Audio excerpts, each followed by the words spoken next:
Hello, this is sort of a follow-up from my previous video, um, and this one's going to be about acne. So, in my previous video, I described my time in hospital due to lung collapses. This video will be about my acne experience. What happened, what treatment I used, and the resolution, or the outcome. So during my time in hospital due to the pneumothoraces, I developed severe cystic and pustular acne on my face, back, shoulders, and chest. It looked disgusting. I was extremely self-conscious of it in public and like even at home looking in the mirror. At school, I was extremely embarrassed by it. I am fortunate that no one made fun of it because they understood the situation I was in. It also physically hurt. So the pimple wounds would be open for days at a time. They're not like typical pimples where it's just like a little bulb and if you don't touch it, it goes away, or if you do touch it, it just bursts, but then it goes away within a few days. These ones were like open wounds. They weren't really like, there was a few like pustular, like pimply ones, but there was just a lot of open ones. And you'll see those from the photos that I do show. So those wounds, they'd stick to my clothing. They leak this like clear fluid, like yellowy fluid maybe, which was kind of disgusting, and they'd also leak blood. You'll see that in some of my photos, and I will say that if you have a weak stomach, maybe just watch out or don't watch this video because there are some gruesome looking photos that I will put up just to show how bad it was,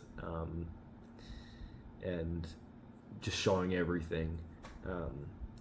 Showering was painful. You would never think that would be the case, but the droplets of water felt like lava when they hit my open pimple wounds, because they'd fall, and because it's an open wound, it hit it and it just starts stinging.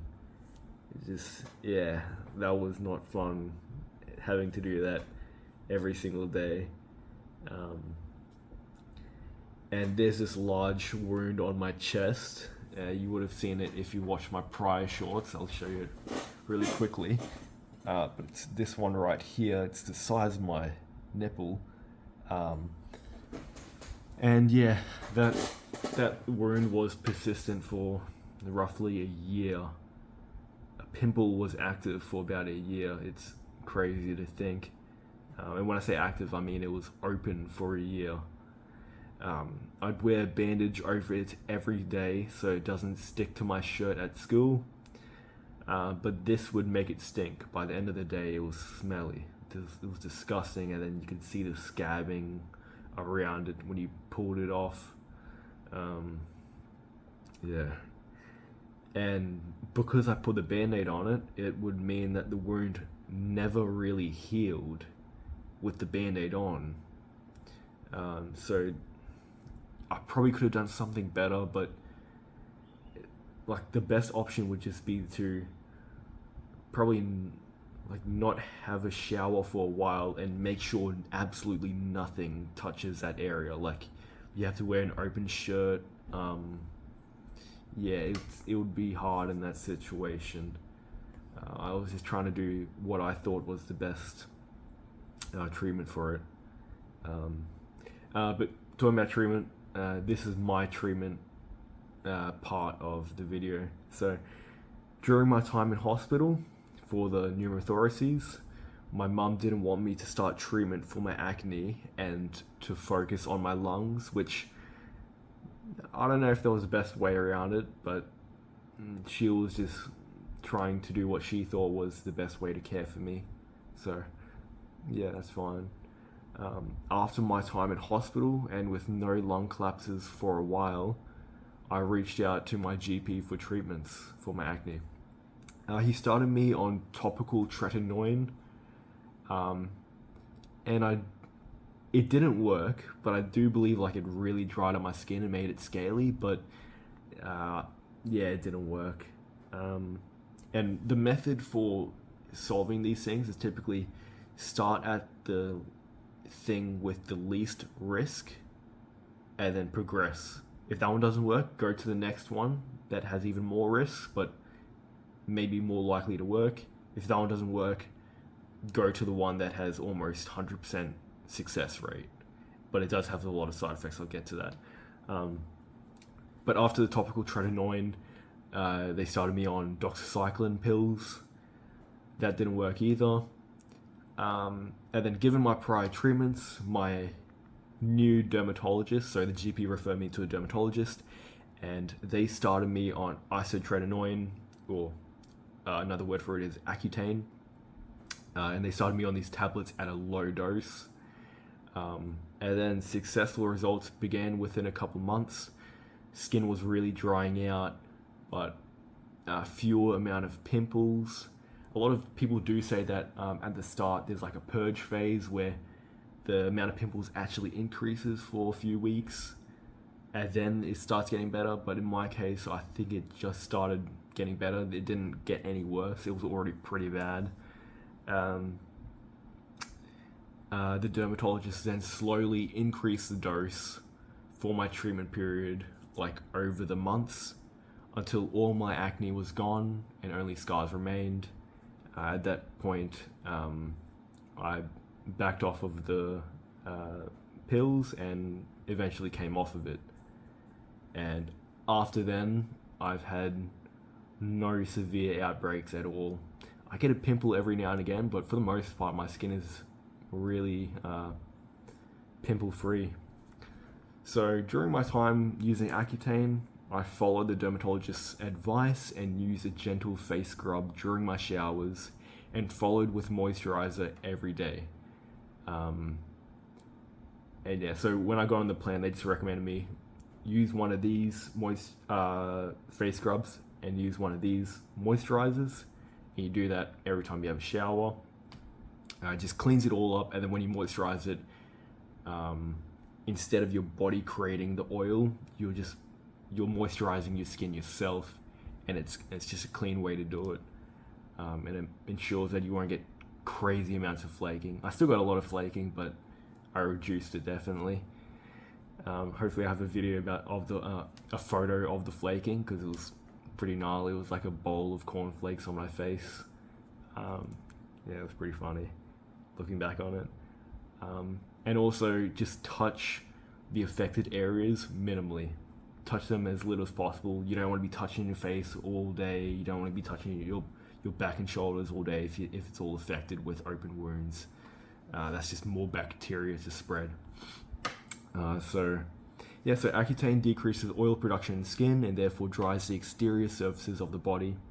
There are many side effects of it, and they are important to know. I experienced severely dry skin, even when using moisturizer. My nose would bleed as well, because it dries it up, and then it's just easy for it to bleed. I should have a few photos in here to display. One of the side effects, which is interesting, my night vision got worse, and I believe it's still like below what it used to be before the Accutane. So that is another one. If you look at the list of side effects for Accutane, it's massive. I got the common ones, but there are a few pretty severe ones that they do note. Luckily I didn't get. One of them is like erectile dysfunction.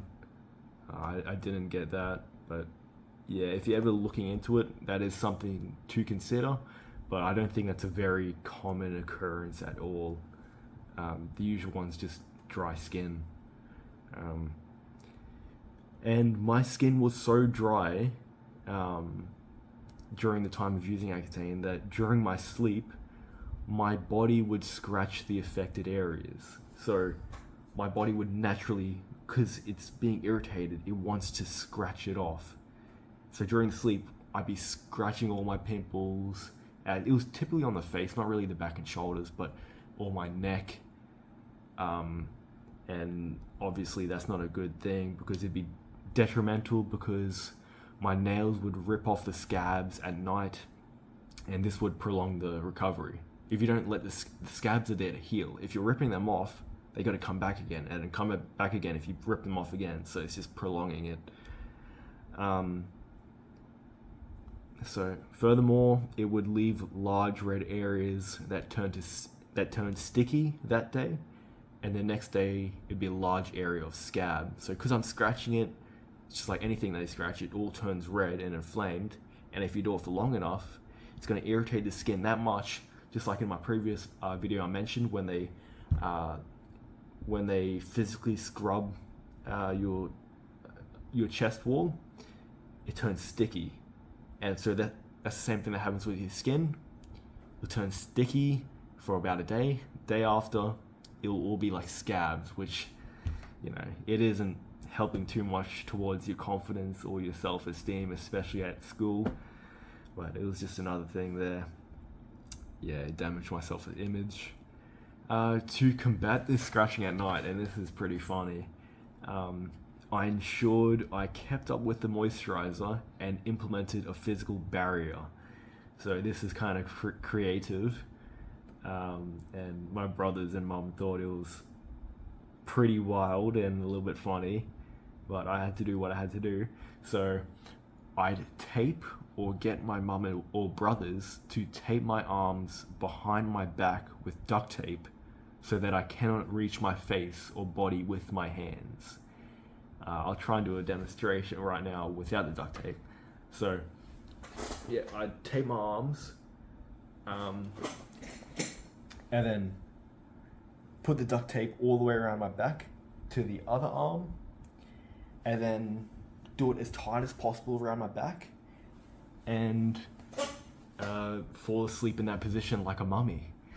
And then, because it's like that, you can't move your hands up to your face. Another way that I experimented with was using underpants, and I can demonstrate this one. So you got your underpants, you got the 2 holes for your legs. So you put one hand through one hole and the other hand through the other, and it works the same way. So it's behind your back and you just fall asleep like that, because you can't move your hands up to your face. So that's a bit of innovation for you, I suppose. My back was so disgusting during this time that I stopped sleeping on my bed. It wasn't just because it was disgusting, but it was just because I didn't want it on my bed sheets. So what I did is I placed a mattress on the ground of my room. I laid a dog pee mat on the mattress, so like one of those square blue sheets of like paper that people use to train dogs to pee on. And I slept on that so the pus would accumulate on the disposable material rather than my bedding. And it was pretty disgusting because sometimes I'd wake up in the morning and ants are eating at the pus or my scabs. Yeah, you'd wake up and you'd feel them crawling on your traps. It was an experience. And I probably did that for maybe 6 months for a year, sleeping with those dog mats. So I didn't sleep on my bed for about a year. But overall, I am extremely thankful for my dermatologist. He helped clear up my skin and helped greatly with my self-esteem. If anyone is watching this and has severe acne like mine, I'd really recommend to find a dermatologist and deal with it as soon as possible to reduce the amount of scarring. Yeah, you really want to fix it ASAP, because the longer you leave it, I left it extremely late, and that is due to my lung collapses, but because of that, I suffered plenty of scarring, especially my back, and no one wants to go through that, and it just means that you have to be on the pills for even longer, possibly. With the scarring, I'm happy to leave most of it as it is. I couldn't really help it in my situation. It was just a hormonal thing. I wasn't taking performance enhancing drugs. I never would. The benefits don't outweigh the negatives. So it really just happened hormonally or with my genetics. People, they do recommend, or they say that if you don't like the scarring, you can get steroid injections, and I don't believe they take away the redness of the scars. The redness, I believe they said the redness goes away eventually by itself, but the lumps will always be there. They'll never go away, and that's with the steroid injection. It will remove the lump or reduce it. And I got so many on my back, I would never even think about doing it for my back. I have about like 3 really big ones, like around like here on my face, which I might do. Those are the only ones I'd consider. But yeah, that's one way to get rid of the physical aspect of the scarring. So yeah, thank you for watching.